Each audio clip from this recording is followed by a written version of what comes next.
Hi, everybody. Welcome. My name is Roberto Alvarez. I'm the Executive Director of the Gfcc. It's a pleasure to have you all here today with us. We're here for another Gfcc Frame the Future sessions. And this is a special session. For those who are joining us for the first time, the Gfcc, it's a global membership nonprofit organization. We have a footprint in more than 30 countries today. And our members are private sector councils, economic development organizations, and alike, government agencies, corporations, and universities. And we're here today exactly to have a conversation about the nexus connecting the future and universities. Back in 2016, the GFCC established the GFCC University Research Leadership Forum, recognize the fundamental role that universities play as future growth, economic growth engines. We had a series of initiatives over the years. On our initial launch in 2016, we endeavored two projects. In 2017 and 2018, released two flagship reports at the end of 2018. In 2019, we started a conversation about what's next, the future of universities. Actually, a conversation that was catalyzed by some of the leaders who are here on this call today, like Professor Colleen Grant. And in that conversation, we really wanted to come in from the GFCC perspective and building on the comments and inputs of several leaders to unveil what the future technology-enabled and impact-oriented university would look like. We had 3 university members of the GFCC create discussion papers. We had colleagues at RMIT University with a focus on technology. And we hosted a session with them on August the 5th. And we will share here the link with you, invite all of you to check that.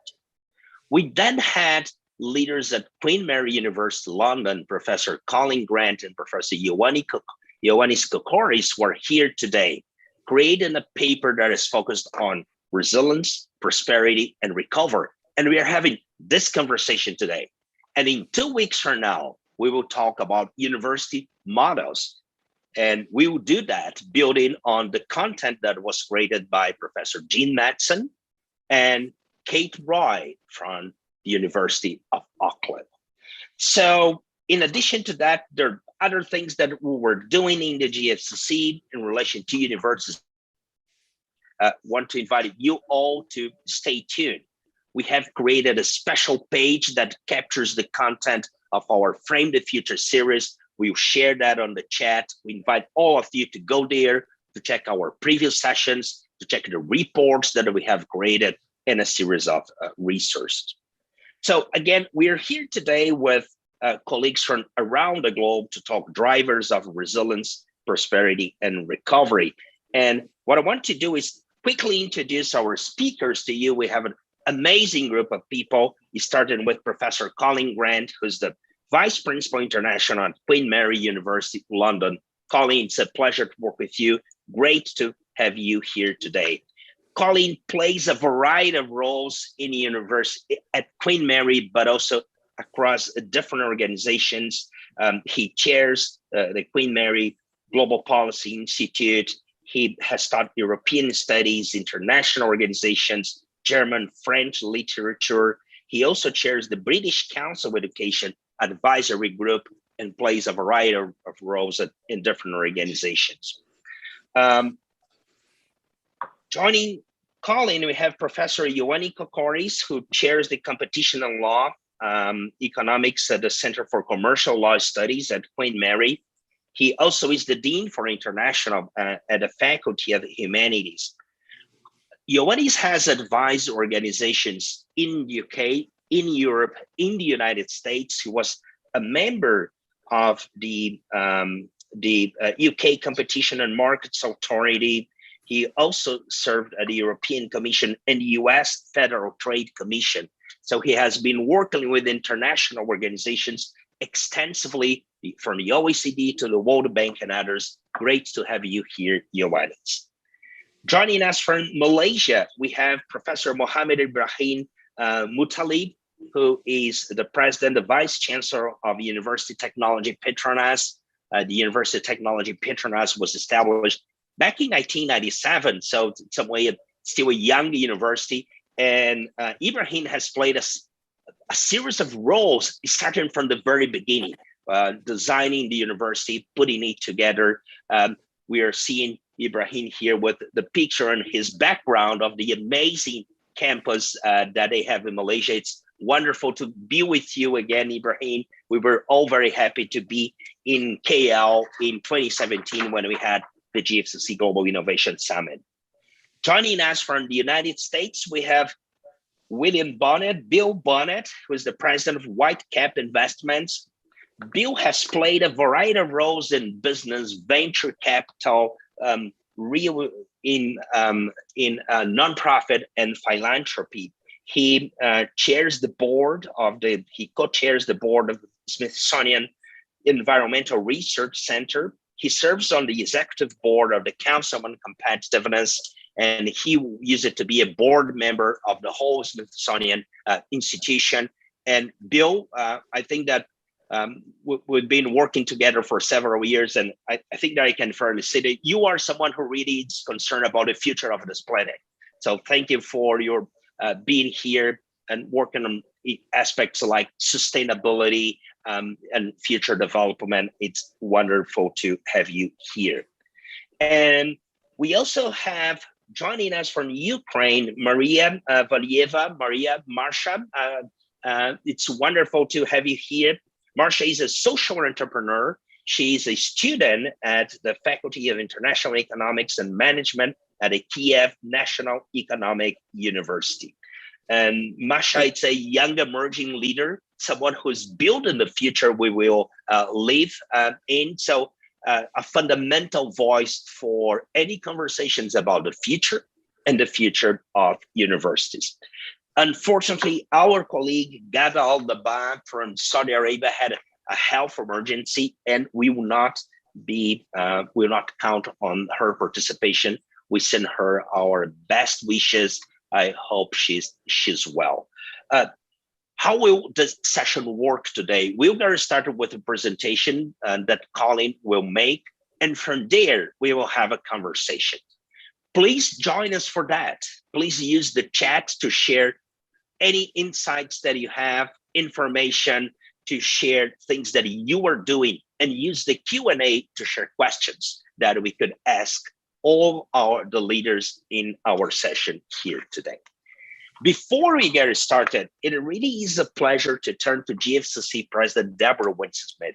Deborah has been working and seeing universities from a privileged standpoint for several years. She was a key leader driving the implementation in the United States of one of the main legal frameworks that universities use to drive innovation and to engage with industry. She had a series of roles at the White House, at the Department of Commerce, and has been leading the Council on Competitiveness and the Gfcc for several years. It's a pleasure to work with you, Deborah, and to have you here today. I know that you want to say a few words before we turn to Colleen.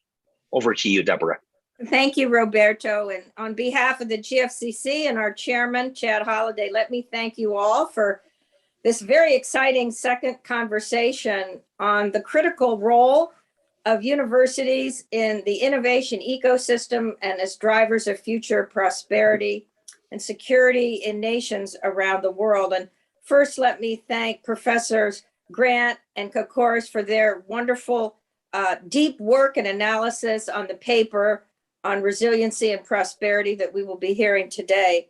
I thought I'd make just a few quick comments about the U.S. university system, given that at the U.S. Council on Competitiveness, which was founded in 1986, part of the vision for driving a private sector competitiveness leadership strategy was that we needed to bring together corporate leaders from all sectors, university presidents, labor leaders, and national lab directors. So we've recognized for many, many years that universities are playing critical roles, not just in educating the next generation of leaders, of learners, of workers, but very importantly, providing lots of the innovation that is driving new products, new services. So many of the leading corporations that have changed our world and provided huge value have had their start in the tremendous university research and development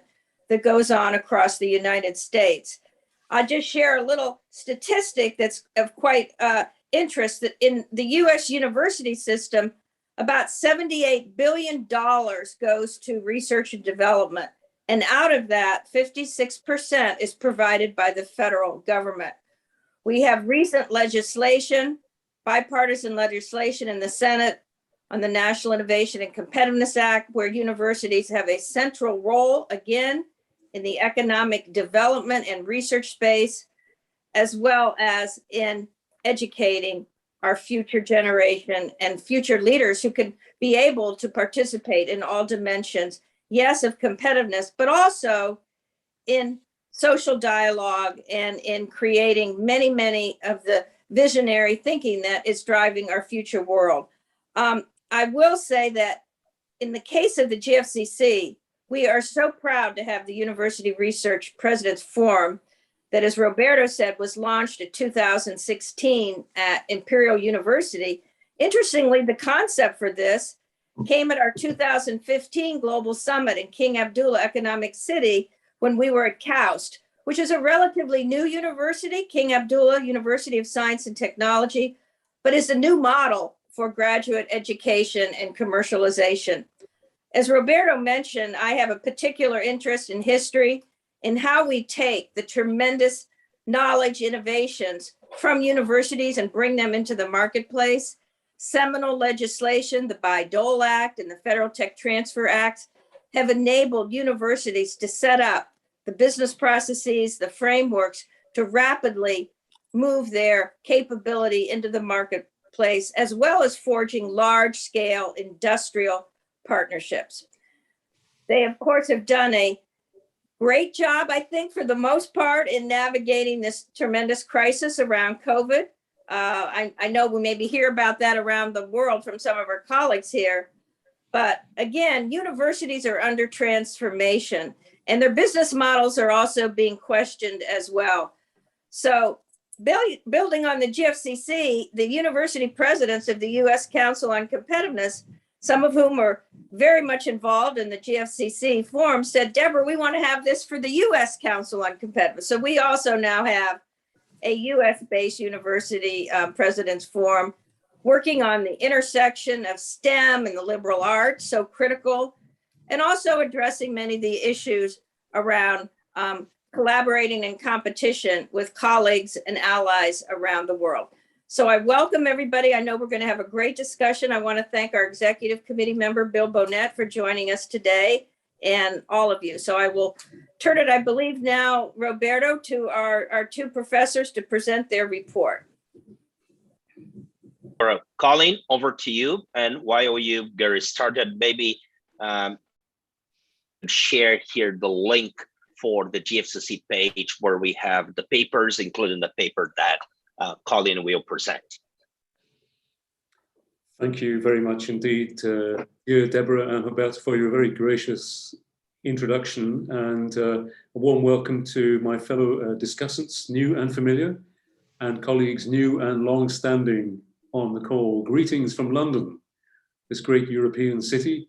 It's great to be amongst friends, and thank you for the greetings from already Brazil, Malaysia, Mexico, Ukraine, USA, Singapore, Saudi Arabia, New Zealand, and beyond. Imagine that, beyond New Zealand.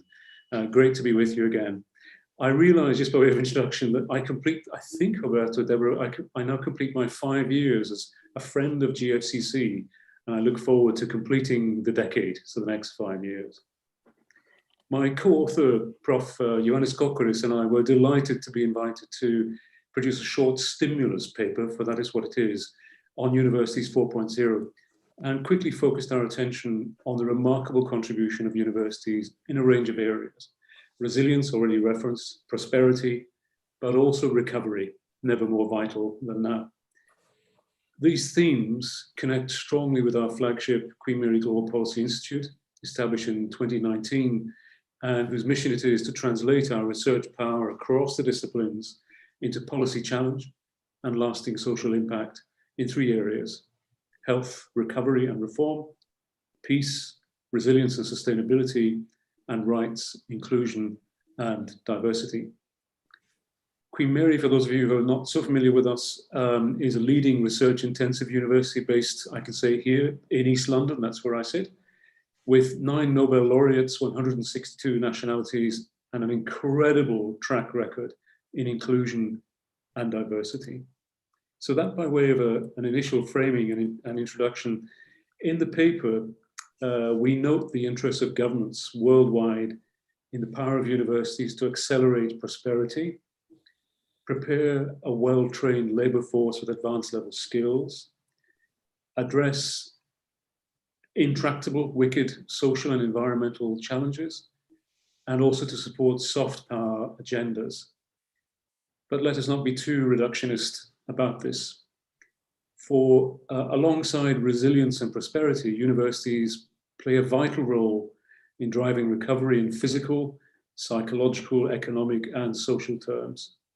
Crucially, universities pursue a values-rich agenda that enables them to build trust where other actors arguably may struggle. Universities often find themselves playing the role of what we call anchor institutions in their local communities, whether it's in Kyiv, in Seri Iskandar, or Sao Paulo, at the same time as partnering for impact in their global collaborations. With their values and the importance of openness to knowledge, innovation, and impact, universities are, we feel, uniquely well placed to rebuild and drive inclusive and sustainable growth. We argue in the paper that this calls for multifaceted resilience that faces uncertainty as our most fundamental human condition. So, as policymakers continue to discuss whether higher education is a public good or a merit good, while funding models undergo significant change and universities are framed more strongly as political actors or politically relevant actors than perhaps has been the case hitherto, universities increasingly occupy space as knowledge translation agents, and translation is a core theme of the stimulus report. This focus on translation is an exciting development on the one hand, and also fraught with challenge, as we argue. We also argue that with new political, social, and economic uncertainties, potentially, and indeed actually dangerous fault lines in our societies are beginning to emerge that will do serious damage to global prosperity and social resilience, namely meaning uncertainty management rather than self-reliance. That's how we see resilience. Building back better means working against amnesia and building bigger coalitions across sectors to effect a significant shift in scale and therefore to embed lasting social impact. The paper ends with an appeal for a grand, new and, dare I say, enlightened coalition. And it seems to us, to Johannes and to me, that the GFCC's unique convening power is the perfect platform for which to create that multilateral, multi-sectoral community. I'll close, Roberto, if I may, Deborah, with a final observation and appeal, and that is that we need to accelerate to build lasting coalitions of value, openness, and resilience in the economy, the environment, society, and community well-being. Thank you. Thank you so much, Colleen. I think maybe Ioannis, I wouldn't turn to you to your comments, but insert one quick question here, Colleen. A fundamental topic for the paper that you have developed is resilience, right? Why resilience? If you could develop that, I think that maybe could provide some additional insights for us to talk during the conversation. Yeah, certainly, Roberto. Thank you for the question. I've had some really interesting discussions internally at Queen Mary about the concept of resilience, which has been occupied by certain political actors and often conflated, equated with self-reliance. For us, resilience He recognizes that uncertainty is a fundamental facet of the human condition, and it's not enough to be self-reliant, and indeed many communities around the globe do not have that opportunity for self-reliance. So resilience is that recognition of a deeper ontological uncertainty, a preparedness for recovery, and a preparedness to recover in an inclusive way. So that's where the concept of resilience has emerged. In particular, we developed an initiative with India entitled Resilient Futures India Initiative, and we're building something similar in other geographies in the world, very much a partnership initiative. And it's resilience in that broad sense across disciplines, whether it's psychiatry, law, combating domestic violence, resilience in that very broad sense. Does that help? Surely. Thank you so much. So we'll continue here, and I'll have you later. Thanks for alerting me. Colleen, I think that you're making the case for, and I'll be back to you. I'll leave one question here for us to discuss later about your concept of a network university, because I think those two things are connected. And when you talk about resilience, you're talking about a collective, cross-sector, cross-organization effort, not one single person or one single organization. At the same time, in your paper, you are really making the case for this concept of the network university. So I'll leave that for us to explore during the conversation. Having said that, I really want to turn maybe to you, Bill. As I said, we've been working together, and Deborah was reminding us about the initial meeting that we had at the King Abdullah University of Science and Technology. And you were there in Saudi Arabia with us. We had a conversation about universities and the GFCC. You have been working with universities. You come from business. You've been investing really to build a more resilient and sustainable world.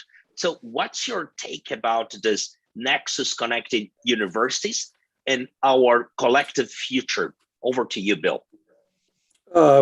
Professor Grant, I turned to the last page of your presentation to achieve, and I'll just quote for a second, to achieve this, universities should, as a consequence, develop open, explicit, and transparent reward systems to include the value of all kinds of impact, etc. I absolutely couldn't agree more. I've had the privilege of starting to work at a significant level with Princeton, my alma mater, on sustainability initiatives and climate mitigation and related issues, related carbon mitigation, climate mitigation, etc. And it's a hydra-headed, and I don't want to use the word monster, but it's a hydra-headed, very complex ecosystem at a university like Princeton or your university or any other university. Multiple power centers, decentralized to an extreme, relatively undeveloped, if I may say, central authority to pull together initiatives. I'm going to here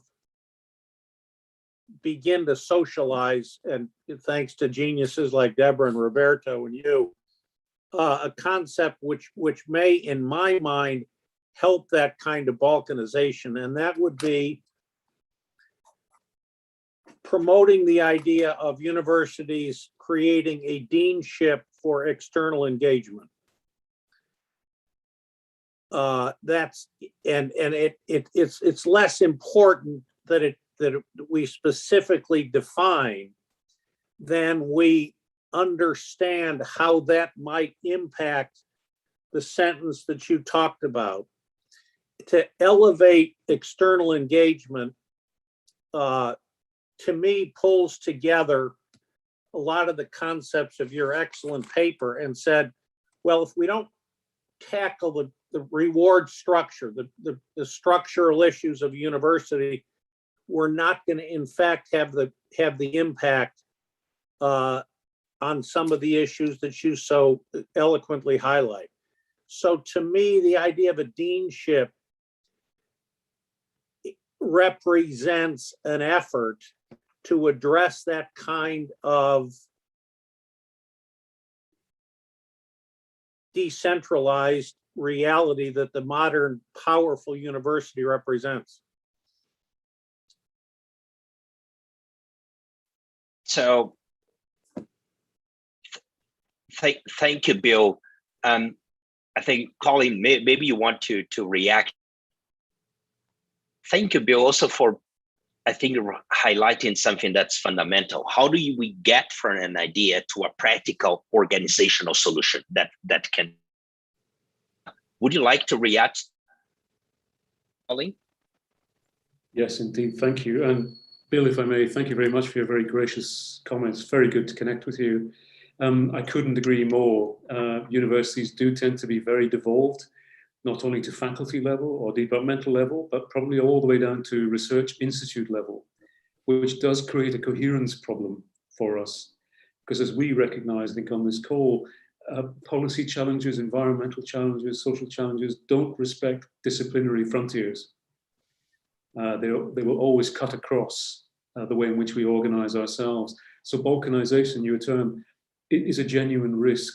And I think the external engagement actually, not sure if it's a paradox, helps drive that greater university coherence across the disciplines, because we have to be able to be smart enough to step, almost to ignore our own discipline frontiers in order to engage and solve those wicked problems. The disciplinary approach won't work, not least with COVID-19. So thank you for your comments. So, Bill, would you like to add anything, or maybe could we invite Ibrahim for initial comments? Please. So, Ibrahim, you are a university leader, and as we talked in the beginning, you were there at the beginning when University Technology Petronas was designed and got started.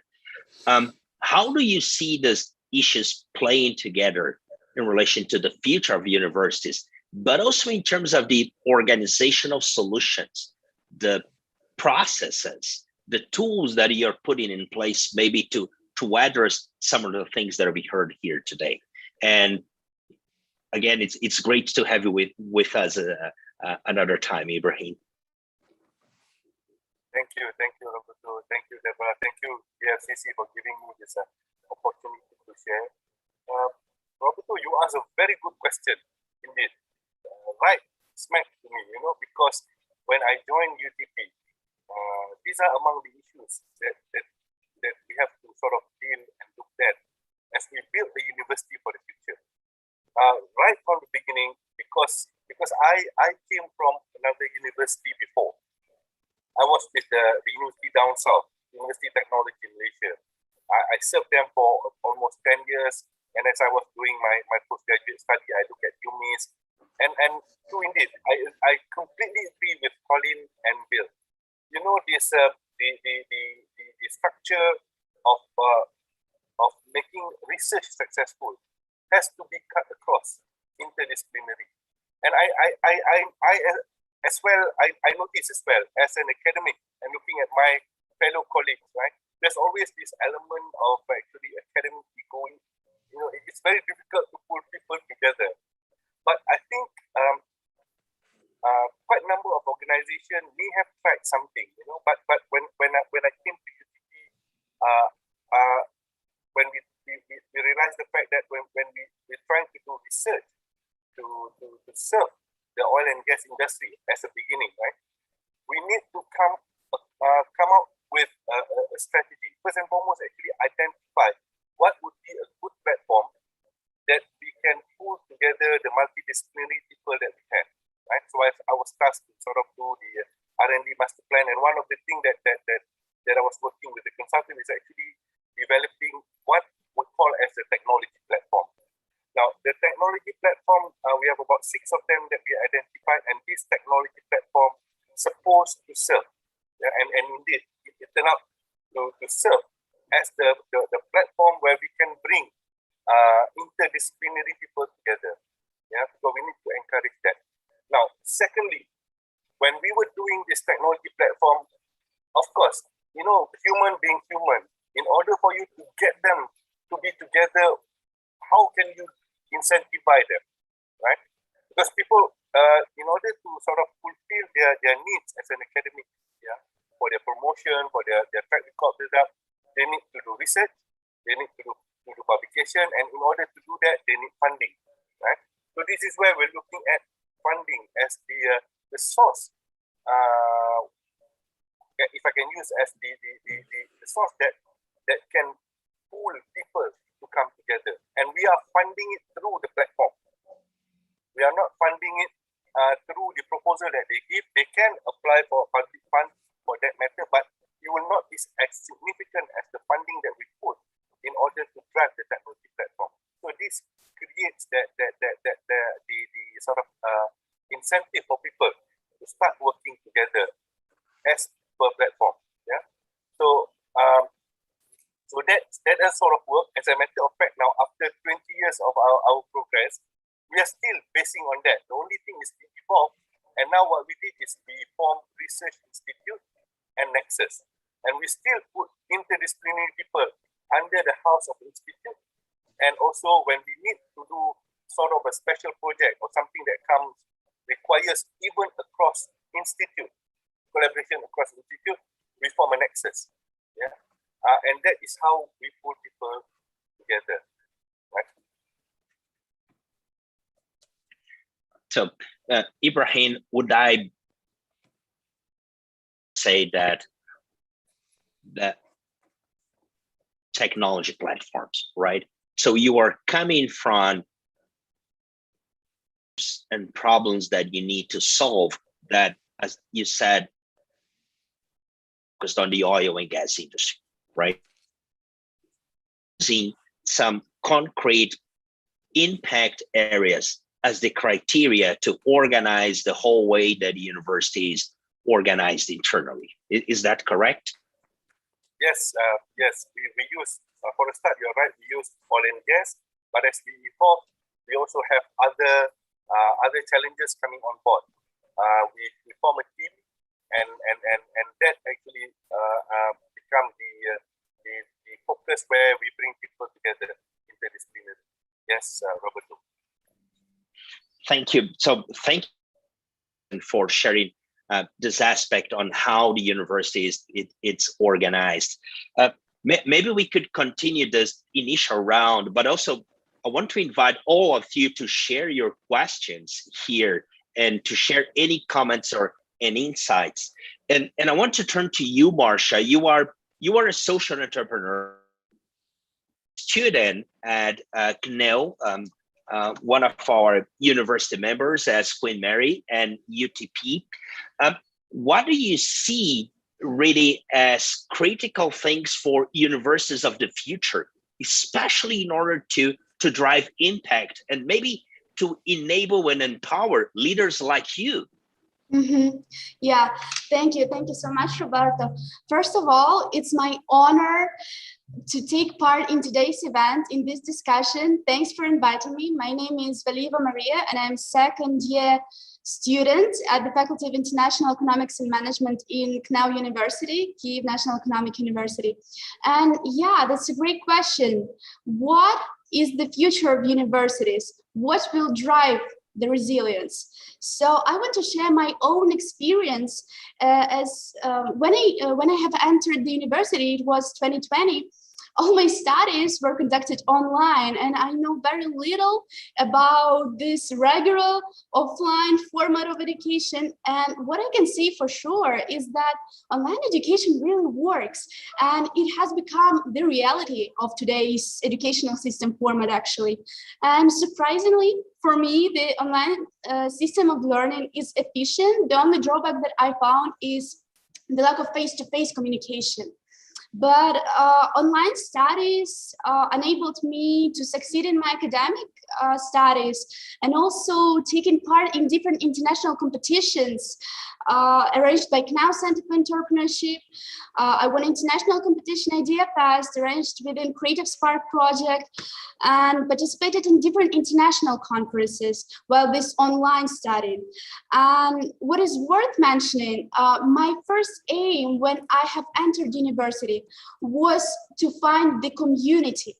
And what is very important for me then, even though all the studies were conducted online, I found this community of leaders, which is called Enactus KNAU community. Enactus is an international organization which develops future generation leaders, and it makes the combination between students and business. And here in KNAU, we have such a community called Enactus KNAU. And while this year, my first year of studies, all of things were online, we developed 3 projects, entrepreneurial projects, with the help of university resources. And now I'd like to share this experience. First project that we developed was Tvorcha Ba, which can be translated as creative granny. And this project is aimed at retired people. It helps them to develop their talents and help them to earn the money. And how this works, so our team found retired people with their passion to be active, to develop their talents. We created products with them, made them trendy, and made them sell online. And I'm very honored to say and proud to say that with this project, we really helped people, retired people, gain the money from this project. The second project is Gradus Dobra, which can be translated as a degree of kindness. And this project is aimed at disabled people. It helps them to find job opportunities. So again, we contacted an organization with disabled people. We help them to socialize, to develop the project, and the project is manufacturing of eco candles. And again, we sell them, and the problem of joblessness of disabled people is solved. So they have job, they can earn money for their living. The third project that we have developed within Enactus KNAU team is Hot Pack. So with this project, we found a very common problem that in the western part of Ukraine, near borders, lots of immigrants exist. And why they emigrate? Because they have not lots of opportunities to find a job in their small villages. And when we found this problem, we started action. So we, what was our action is that first of all, we found a farm in this exact one of those small villages where people need to come to other countries to get money. So we contacted with the farm there. It is the village Olash in Ivano-Frankivsk region. We contacted with them. We developed with them innovative product. We made it sell. We attracted investment, and now we have this product launch. The product is instant soups, instant veggie soups, and the problem is solved. The workplaces are fixed, they're stable, people have their jobs, great product is produced, and it becomes more and more popular. But of course, being first-year students, we had problems,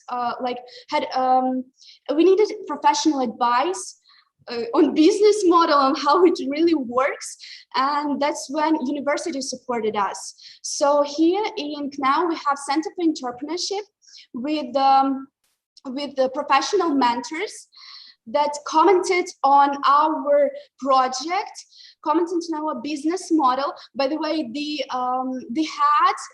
director of business clinic is our graduate from our university, a well-known social entrepreneur, which is very valuable. And all of this advice that was given to us from the Center for Entrepreneurship was also online. All of this was conducted virtually. Another project was about cultural heritage. So it is very important issue to know our roots, to know what was the history behind us, to understand where we are going, to gain the experience of generations before us. So there is a project, the name is Tripilia, the Generation of Creators.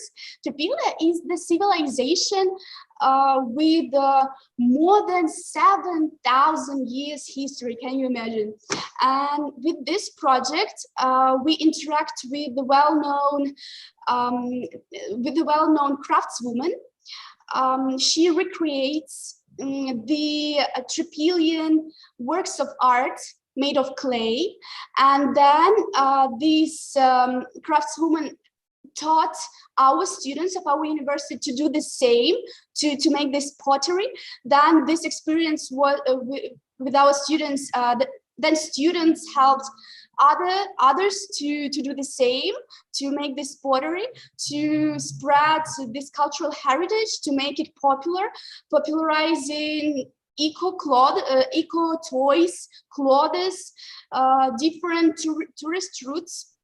And now our university is working on a virtual museum of Tripilian culture with the tools of augmented reality. So I'm more than thrilled to see how this coming, how it would be. To sum it all up, I want to say that it really benefited me to study online, to have this mixed format, because now I have an access to such an event as Frame the Future Universities, which can be held like this. And the main thing and the main important thing I want to sum it all up with is to say that conducting things here locally and connecting with people internationally is really what is valuable and what I see the future of universities to be. Thanks for attention, open to all the questions. Thank you, Maria. That's amazing. It's wonderful to have you.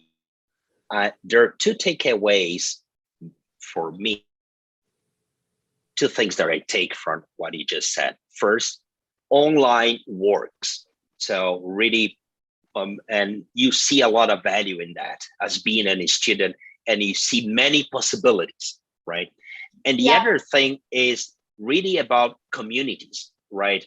And how do you build communities using those tools, but also, but building communities for impact. So that's, and really my takeaway is that you have highlighted several projects. So the whole notion of working, learning around projects, it's something that you very much like, and that and a critical part of your experience. Am I correct? Yeah, totally correct. That's what I value. Wonderful. Yeah. Okay. And just to finish, I think that he just said it, and for sure, Deborah and colleagues will remember well, I think that you mentioned something that's it's a favorite for our chairman, Chad Holliday, Act Local, Research Global. So I think it's a very important concept. So thanks for that. Ioannis, we already have questions here, but before Ioannis, maybe I could turn to you, and thank you so much for being here. I know that Ioannis, you are overcoming even a health situation to be here with us. So I really want to turn to you to get your comments and insights on what we have heard. Thank you, Roberto. Thank you very much. And thank you for putting together this excellent panel to discuss our research paper. I think what the takeaways I gather from the discussion is on two levels. On the one hand, we can see how research can be translated into a larger type of operation or a larger type of project that, and what I'm having in mind is research, for example, in a STEM subject that can actually translate into a new methodology for treating cancer, or for the new spaceship that will take the first tourist group to the moon. And at the same time, university education and research can incentivize and can inspire Maria, for example, and her colleagues to actually set up all of these impressive initiatives that can actually change the day-to-day lives of a number of different individuals in their own local society.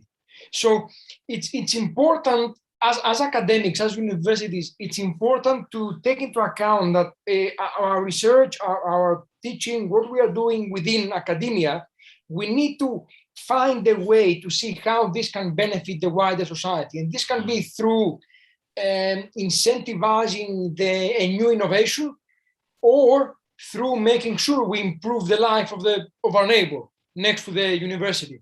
And I'm really happy.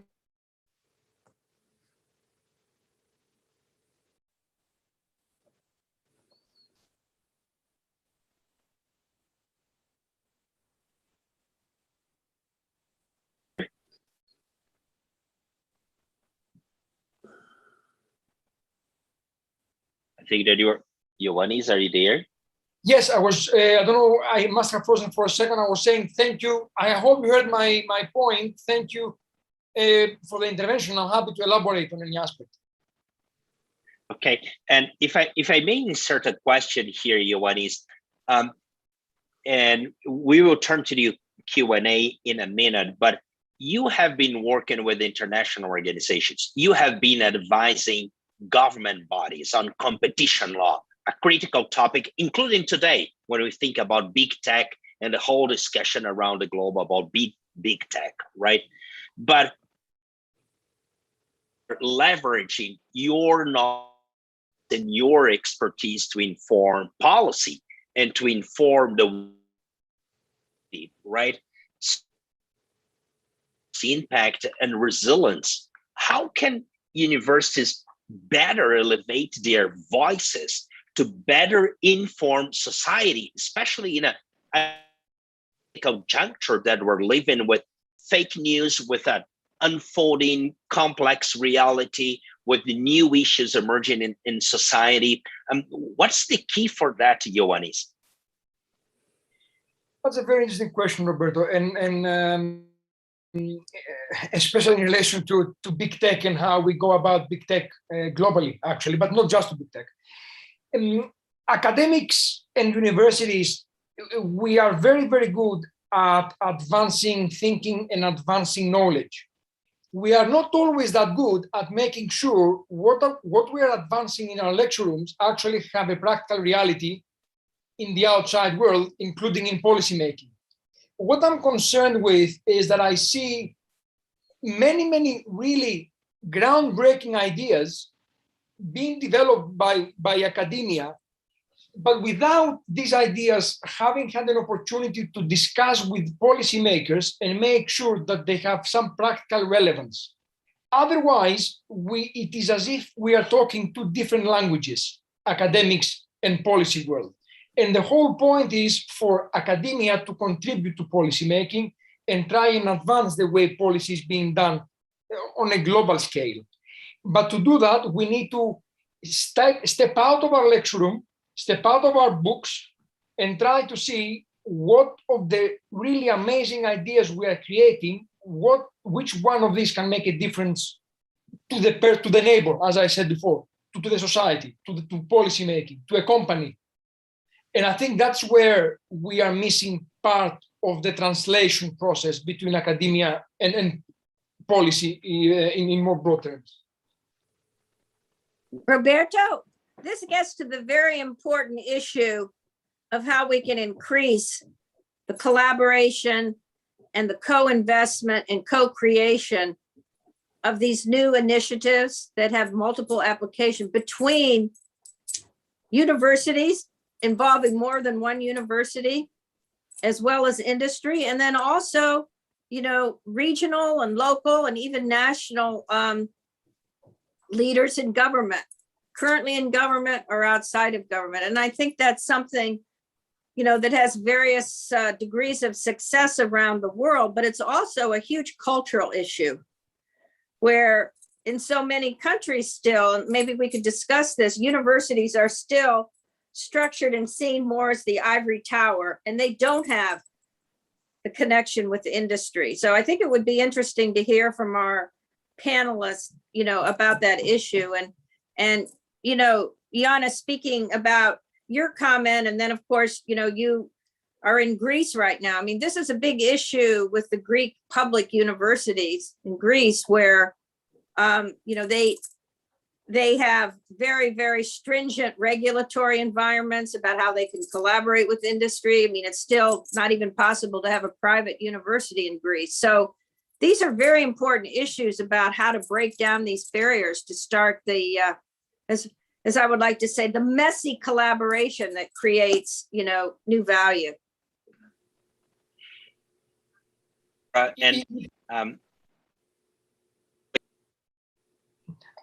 I'm really sorry, Alberto, just to reflect on Deborah's excellent point, and I'm really sorry, the hospital has the window open, so I cannot close the window, and you can hear the motorcycles outside.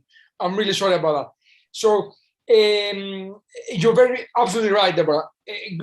In Greece, we still do not have private education, and there's still no genuine collaboration between industry and academia. The way around it would be, for example, what other countries are doing. UK is one example. At Queen Mary, we have the Global Policy Institute, and that's a think tank where we try to bring together our academics with the policy world and the industry and try to get them to converse. We put them in a room and try to say, okay, what can you all discuss that is relevant to all of you though? Find your common theme and let's try and advance this theme. Just a quick reflection and I'll step back. Maybe a quick segue. How do you do that in mention who should take the first step in convening those players? Anything that you could share, if you could, we have a global audience here and your facility in the global, Deborah. So maybe if both of you could share a bit how to do that in practice.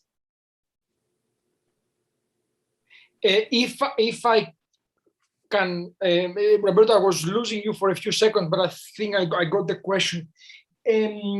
Yes, who takes the initiative is a very, very challenging question. To start with, what academia can offer is a neutral forum, because industry and policymakers, sometimes they have conflicting interests and they prefer to speak at a neutral venue. So academia can offer a neutral venue to invite stakeholders to actually engage. So entities, organizations like Gfcc, like the Global Policy Institute, these types of institutions are best placed to create these communities that can bring together these different interests. And the interests can be diverging at times, and there's no requirement to make them converge. The only requirement is to make them listen to each other and understand each other's perspective. And if we can achieve that, I think we will have advanced the welfare of the broader society.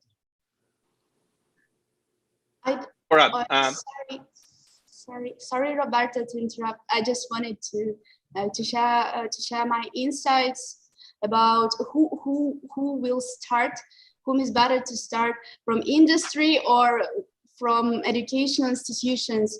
As for me, the main thing is just for them to collaborate, and it doesn't matter who will start first.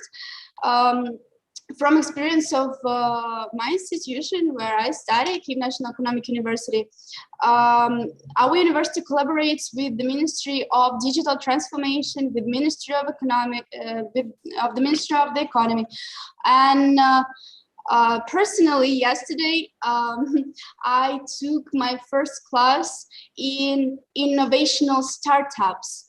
The program is made by collaboration of industry, of businesses as partners, with the partners from government, from a Ministry of Digital Transformation and with university. So for me, it's a great representation of how it really works, because the industry, of course, is interested in attracting talented people who will make the future happen actually for the earth.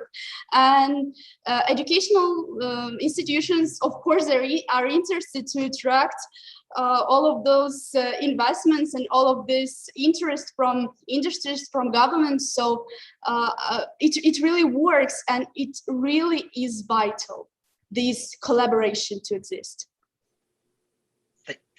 Thank you for sharing that, Maria. That's amazing. Ibrahim, maybe I could turn to you. How are you doing that in practice? Very interesting, Roberto. Okay, let me share the perspective at least from the university which I'm with, University Technology Petronas. Now, for a start, this university is a private university, and it was established by a private body. Yeah, it's a big national corporation of oil and gas. Now, when this university was established, we sort of inherited a lot of the culture. The working culture actually comes from the corporate, yeah, from Petronas. Yeah. Although we assembled together quite a number of academics on board, but the culture that we had was more of the corporate culture. So to a certain extent, when we do certain things, it has to be very objective. It has to be driven for a certain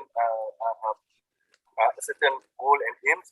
And in terms of developing the relationship with industry, we have that first experience or exposure, developing it with Petronas. There's a lot of things that we can derive when we do that. By interacting with the industry people from Petronas, that actually help and give us a certain understanding or learning, which we can then use and apply it over with the other industry when we approach that. So initially we were developed with Petronas, but as we go along, in order for us to sustain ourselves for a longer run, we need to actually go out and try and serve not only the industry but also the community. Now, I remember earlier there was somebody who was pointing out about I think it was Ionis, or was it you? I just forgot. It's about the relation. How do we sort of interact with the community out there, trying to sort of avoid that, a lot of this misunderstanding, that kind of thing. Yeah. Now, what we have done with UTP is that, our presence is, as a university, is not just to serve industry, although we take a lot of pride in doing that, but we also need to serve community. Now, in doing so, we have to do a lot of reach out. I think it's about how we as a university accepting the fact that we cannot act as an ivory tower anymore. Yeah, we have to go out. Yeah, I agree with Marina. Doesn't matter if industry make the move first or university make the move first. But in this case, at our university, we are trying to make the move. And as a matter of fact, when COVID came, the crisis of COVID has led into so many problems with the industry. We look at it as an opportunity. We have a set of capabilities that we have developed, ability that we can offer to the industry. Yeah, be it from a simple solution as easy as developed by our students, yeah, through their entrepreneurship or technology activity, up to a certain level of sophistication. But first thing that we have to do is, I've got, I guess it's good also for me to acknowledge my Deputy Vice Chancellor of Research, who come from industry. So we actually hired him from industry some 10 years ago. And he has been doing a good job in actually going out and reaching out to the industry. Yeah, and then we also have academics, some of our academics who are very passionate about working with the community. So we sort of allow them, get them to go out and do that reach out. When you do that reach out, on top of, in addition to you able to understand the community needs, the community challenges, you can also put in some sort of education part, yeah? Educating the community around. Okay? I think that is in interest of time, I think, Roberto, I guess it's sufficient for now. Yep. So you were saying that it requires a support. So you need to reach out, go outside of the door. Yeah. So Bill, what's your perspective, Bill, in working across sectors and across sectors? What's your perspective? For instance, how you mentioned Princeton, how does industry collaboration work? And what is the nexus connecting that, for instance, with sustainability? Let's see, Roberto. Way I'd approach this to get a framing device out on the table is talk about sustainability plans. Virtually every corporation, every university, every government entity now has a sustainability plan where they are by a given date going to achieve X% carbon neutrality or sustainability, however you want to define it. I think all of us have fallen into the trap that is primarily a political leadership issue.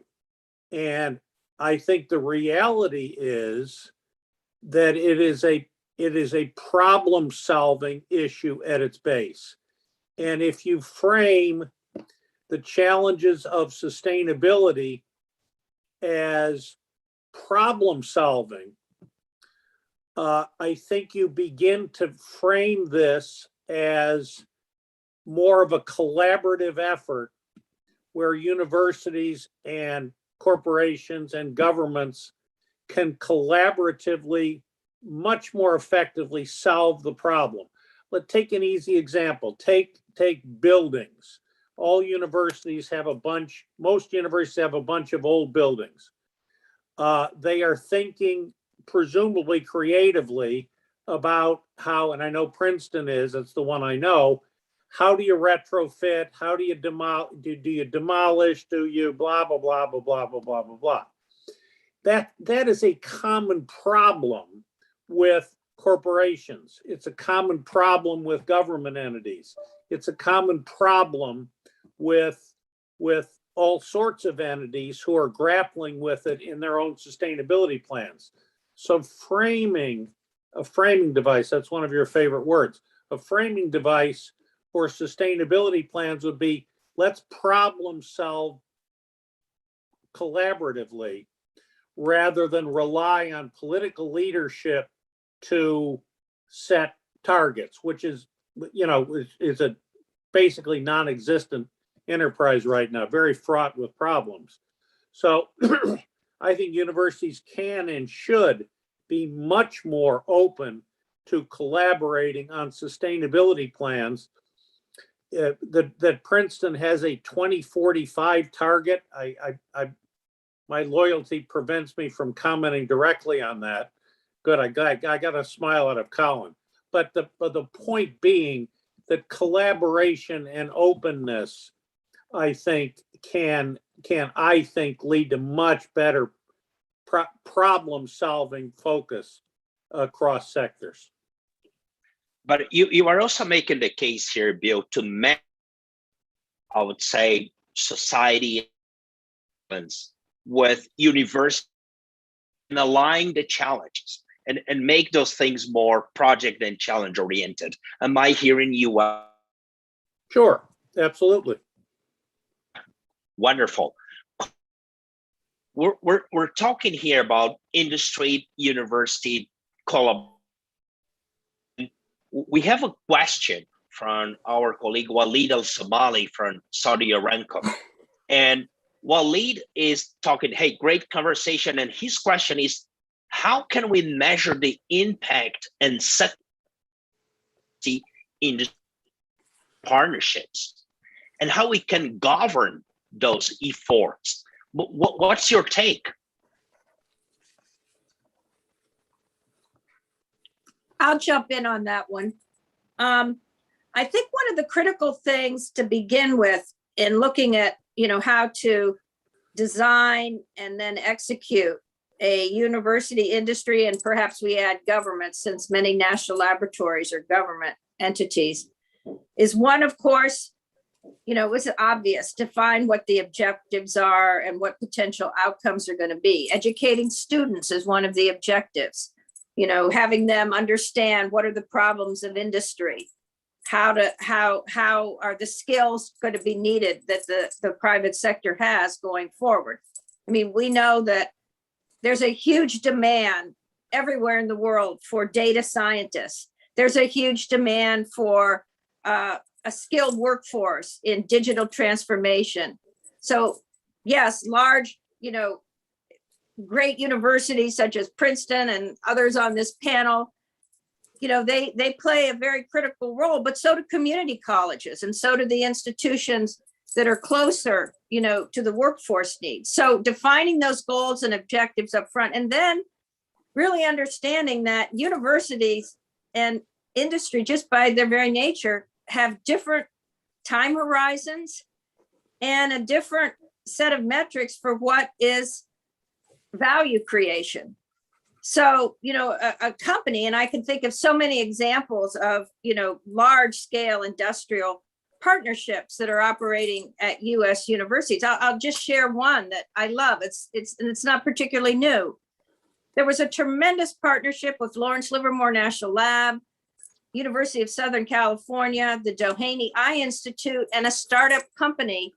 And they all together took the research as well as the clinical trials, and they developed a capability to create an artificial retina and, restored sight for people. And the startup company had to be in the mix because they had capability, but it was very complex to figure out the intellectual property, who's going to go forward and such. So these things are not simple, but back to Bill's comment about planning. And I think what's really critical to always understand that the time horizon is so different. Universities, industry today is operating at warp speed. A company in artificial intelligence, I'm just throwing this out, that's at the top of the heap right now. 6 months later, a new competitor can be in and, obviate their competitive advantage. So there has to be some understanding of these different time horizons, but at the same time, universities have such a responsibility to the national and global commons that they can't be, of course, seen as just being a research arm for a company. And there has to be a way for the fundamental research to be disseminated out in publications and things, protecting also the opportunity for patents and licensing. So this is an imperative, but it is very complex. But I will say that those universities that figure this out are going to not only deliver huge value to their mission, but they're going to continue to see private sector investment coming in to support their long-term efforts. Colleen. Thank you very much, Roberto. Just building on Deborah's eloquent contribution there, my reflection, having spent almost 3 decades in universities now, which ages me, is that the notion of speed and time is changing in universities. And there are certain parts of the operation which have to be incredibly fast, not least the pivot to online, blended, multi-mode learning. But also in the policy space, we're trying to translate that doesn't obey our typical timelines. It needs to be led by demand. Walida, really liked your question. I think typically universities tend towards the conservative approach to measure education and research outcomes, and no one would dispute the value of that. But I think there is a case to think through how one would develop metrics for impact in inclusion, in diversity, in well-being, including mental health. So slightly more lateral areas of concern without which our societies cannot function. So universities have a vested interest in making common cause with others in that, including the social sector. I would say on governance. I think, Walid, you raised the governance question. I've long been an advocate of opening up governance and having a dialogical governance with other like-minded organizations. But thank you for your question. Thanks, Roberto. Colleen, if I may add something here that also is related to this topic, is if I need to think connect work weaver, I would think about you. So you've been connecting, you've been building networks across the globe, across countries. What is the secret sauce to be someone like you who has been connecting different sectors with your university? That's a really tricky curveball question, as we say in the UK. I think that if there is a secret sauce, it would be to maintain the listening attitude. I'm also reminded of work in my own research about the dialogical mind and the need to be prepared to be translated by others and have that played back. So recognizing that a dialogical commons, a dialogical community enriches all. That's probably how I would seek to respond to your very challenging question. And I see a connection here between what you said and Ibrahim's comments about going out of the door, right? So in some way, you are saying there's a mindset shift that's needed to build advocating for, right? So Roberto, you broke up slightly, but I think I got the gist of that. Yes, I think I'm agreeing with that. Yeah, and I apologize for that. I'm having an internet connection issue here, so I apologize for that. Maybe we could turn to another question here that we have from our colleague and friend Catherine Tinker. Catherine, great to see you here. And I think what you are asking, Catherine, connects to this whole conversation. Catherine is asking, how can universities be used to facilitate a conversation or a shared learning process across generations, right, as part of translation?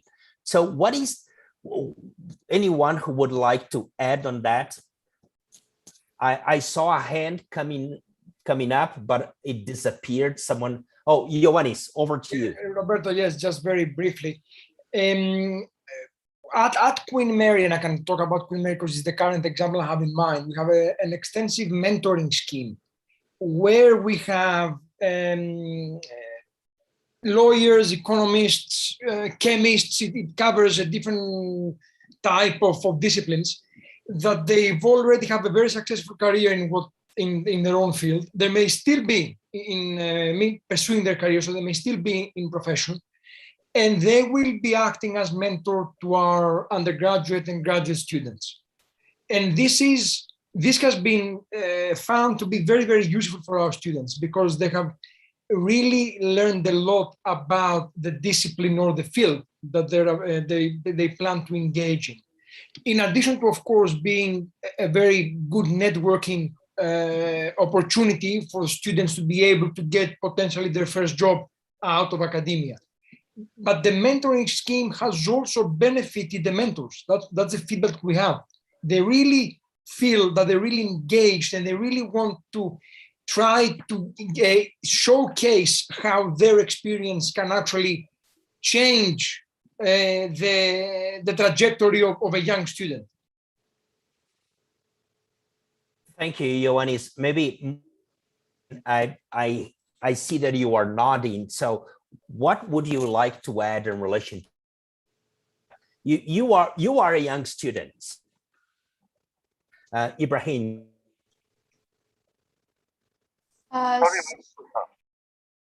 Thank you so much. So what I can add, I totally agree with Ioannis that the practice of mentoring is really, really effective, and it really helps me, like from my personal experiences, it helps all my team to come up with ideas, to have this understanding, mature understanding for first, for second year students, is from mentors as well. The disciplines that are taught by those who work in this industry, who are really professionals and who are not only talking about theoretical part, but showing the practice, the real cases, all of those knowledge that can be easily transformed into action right now, which is up to date, which is right now here helping us to solve something. That's my contribution and my observation that I'd like to share. Thank you, Maria. Anyone else? Roberto, if I can add, right, I completely agree with Maria. As a matter of fact, at our university, we also have something like that, where we have where students are exposed to mentors that took them through the entrepreneurship and technopreneurship development. So they go from the foundation into the first year. So it goes from initially awareness, and then a kind of knowledge build up, and then handheld when they have certain projects. So some, I mean, I am surprised, but I guess some of them can actually show their talent, tremendous talent. They come up with something that even us lecturers, the academics, cannot think. That is fantastic, like what Maria shared earlier. So that is one thing I completely agree. We have that scheme. So I would like to sort of put strength on Maria's statement as well as Ionis. And another thing, in facilitating the conversation, also, Roberto, what we had at our university is we get the involvement of industry a lot, because we feel that industry has to help shape the not only the program, but also the student development, the student experience, which lead to their development. So we also want industry to come on board, and also the society people. And most of the time, these people tend to be from the we have some young people also involved, but of course, because we wanted the wisdom, so normally you bring sort of one or two generation up from the students, and when we brought them on board, not only they have a session among the so-called advisory council or whatever, just to discuss with our people, putting up our proposal and get them to comment, but also we get them to do presentation and actually engage with the student. So in a way, we're hoping that they could also adjust their mind when they see the students. They can see, oh, this generation, how they behave, what do they need, and that will also, to a certain extent, influence the way they think and the way they're gonna recommend to us. So it's not sort of they're coming out with this suggestion out of the world. So they have the contact. We also bring quite a lot of, we call the adjunct lectures from the industry. So when the adjunct lectures come, they actually share with the students the life in the industry. Not just talking about the technical thing, but also the life in the industry.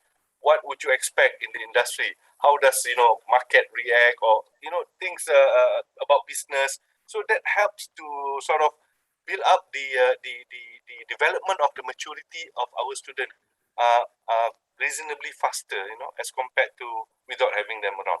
Thank you. Thank you. The final question here before we turn to our final. We have a colleague, Glodson, the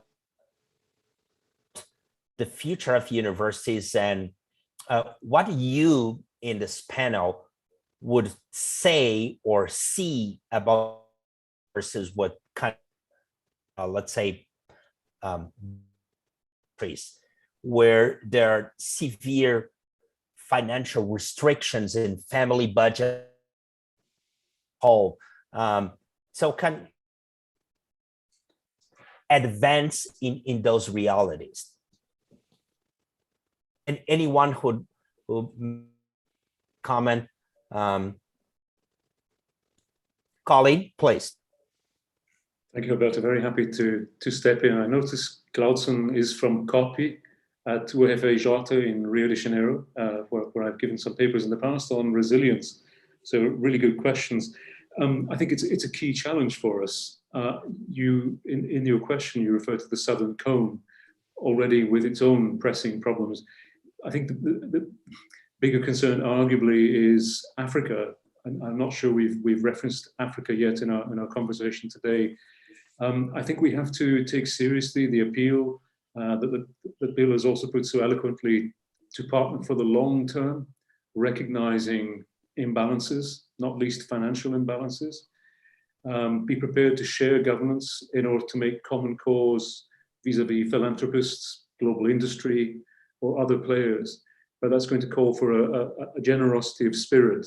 But if we end up with, to your question, Galson, with a first world or global north that is monopolizing all the talent, and a global south that is hemorrhaging that talent, then we will have failed. As we're approaching the end of our session, maybe final round, and what I would maybe think about inviting you to others idea that you would like to move forward in order to advance the future of. So who would like maybe to get it started for this final round? One actionable idea that, hey, let's do this, and this could be a game changer. What would you do? Can I start? For sure.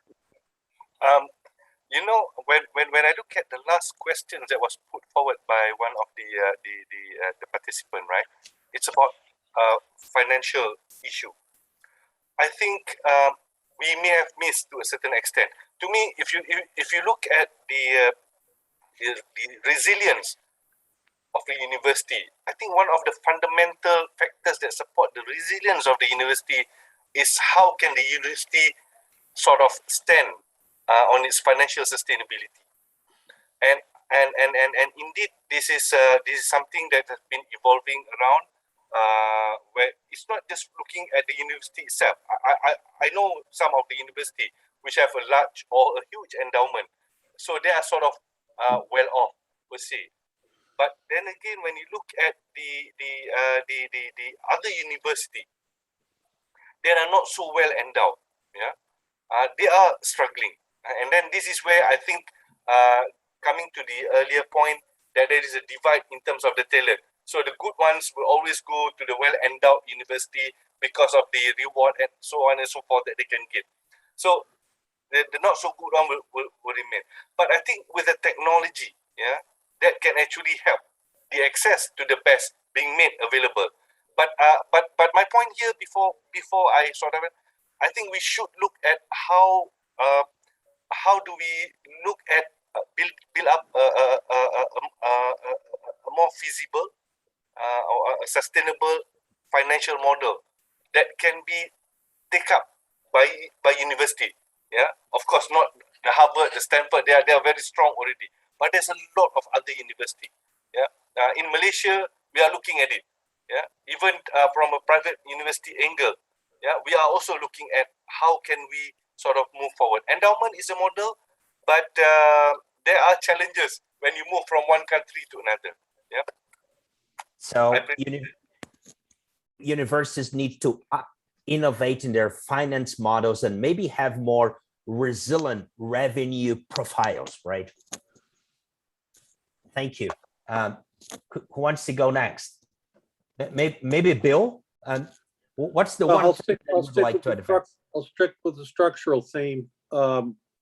Building in reward systems within any kind of university, I think, would promote the kind of collaboration, the kind of problem solving that we all seek on this panel. So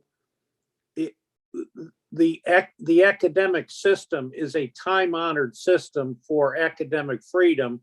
It's not necessarily conducive to the kinds of collaboration with outsiders, if you will, that can promote the kind of problem solving that we need.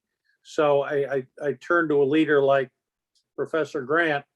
The great minds at work within global universities are figuring this out, and that a good reason for a panel like this is keep talking, keep experimenting, keep talking about how do you open up an often closed academic system? Thank you, Bill. Fundamental thing, I believe, for tell me how you measure me, behave. So tweaking, let's say, reward systems, a critical thing. Thanks for sharing that. Maria, one thing that you, as an emerging leader who has already been driving the future of society, would like to make? So this thing is global collaboration, because as it was already mentioned by William Bonet about all the participants, it's like key words of today's conversation, I think. The events like this about different continents, like gathering together and talking, collaborating, listening, and gaining knowledge from different parts in order to use it in our own experiences. So it's about helping local and global, and this is how it works. So yeah, totally global collaboration is the vision of the future university. Thank you. You are the few saying that we need to connect globally. So, Yeah. And I think that maybe this connects to the question that we got from our colleague in Brazil. Even if you are in the South, and maybe even more important, you need to connect globally. So thanks for sharing that. Ioannis. I think I will follow on from Ibrahim's point, who spoke about innovation in the financial setup of a university. And I will add innovation in the delivery of what universities are doing. Because in order to be able to ensure that our teaching, our research can be enjoyed by the non-privileged ones, we need to make sure we make it accessible to them with any means we can. And now online, of course, helps a lot towards that direction. Innovate in finance to include. Thank you. And thank you for making this, for being here. Appreciate. You are at a medical unit there, right? So it's amazing that we have a chance to have you here, Ioannis. Thank you. Deborah, would you like to share any final insights before we turn to Colleen? Yes, I want to thank our great group of panelists from around the world for their tremendous insights and contributions based on the discussion paper from Colin and Johannes. It was very excellent. I'd sort of like to end with a thought that takes us back to resiliency and sustainability, because you can be a sustainable entity, but all sorts of things can happen that don't make you resilient. And so the two have to be looked at together. And one of the things that is really going on in the university world, as it were, around the world, and it's kind of a back to the future story, is, universities have been around for thousands and thousands of years. We can go back to Plato's Academy, etc. And the models are very conservative for the most part. There's not been much change. When you look at other dimensions of society and industry, the change has been rapid and transformational. So, the University 4.0 initiative, the GFCC, is going to be looking at all these things. Governance is huge. Also, the issues of tenure. How many people in today's world have a job for life? I mean, those are significant issues that universities have to grapple with. Also, the huge cost differential, as we see more and more online learning and the importance of the digital access to knowledge. It's just been mentioned. For those who are going to a physical environment, what is the value proposition? I'll just use in the US, spending $60,000 when you can get a lot of that content online. So these are big, business process questions. But also, I want to bring back, our thoughts that also surfaced about the role of university as a long-term stable, sustainable knowledge generator, and to ensure that our universities, and this is where some of us outside of the system have a role to play, enable discourse, enable a variety of views to be expressed with young people, ensure that we have appropriate fusion of the arts, the social sciences and humanities with the STEM disciplines. This is, talked about, but it's not really happening. And, I will end being a Bronze Age Aegean archaeologist and studied history and many other things. Bill and I have to have a debate offline because I am absolutely personally, but also professionally stunned that a university like Princeton would take Latin and Greek scholarship out of being a classicist. It's like telling a doctor, you don't really need to know about how the heart works. If you're going to be a doctor, you can do other things. I mean, I'm being a little bit provocative here, but the importance of discourse and all opinions having the opportunity to be heard, because otherwise not only our society, but our young people are not being given the opportunities that universities have given scholars throughout the world. And we know what's happened in Hong Kong now with the new laws that are not enabling, professors to speak. Everything's being cracked down on. That's a very scary development. And it's something we all have to be cognizant of as we build our universities as critical anchors of innovation, sustainability, and resiliency that will continue to add value for the next hundreds of years.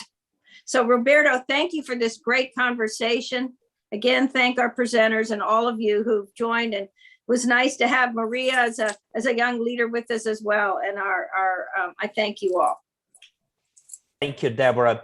And I think get light into this, the need to have a deep look and deep understanding on the fundamental assumptions. And at the same time, you have highlighted the importance of some long-term things and things that, so thanks to things, Deborah. Colleen, over to you. Thank you very much, Roberto. This has been a fantastic afternoon. It really has been incredibly rich. I'll start with a reflection, that is on the generosity of spirit that is typical of GFCC events. It's a very special community that you've instilled here, and I want to thank you for that, Deborah, Roberto. I think this inflection point to your direct challenge, Roberto, what would I like to see being done? This inflection point in time is the time to be much more, not less ambitious. And so my suggestion, it builds on what Deborah was saying about discourse and multiplicity of voices, is to use the good offices of GFCC to help build those dialogues, to create a circulatory system of talent across the generations and geographies. Perhaps a global mentoring scheme, virtual internships at scale. We will certainly lean in, Johannes and I. End with a quotation, one of my favorites, by the great Jewish theologian Martin Buber. In the beginning was the Word, and the Word was encounter. Thank you. That's great. Colleen, wonderful to have you.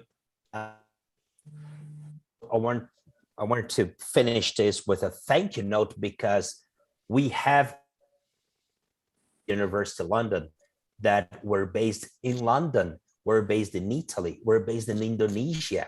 So in that, in some way, exemplify two things: the amazing Ioannis and Queen Mary have with the GFCC, but also this global potential that we talk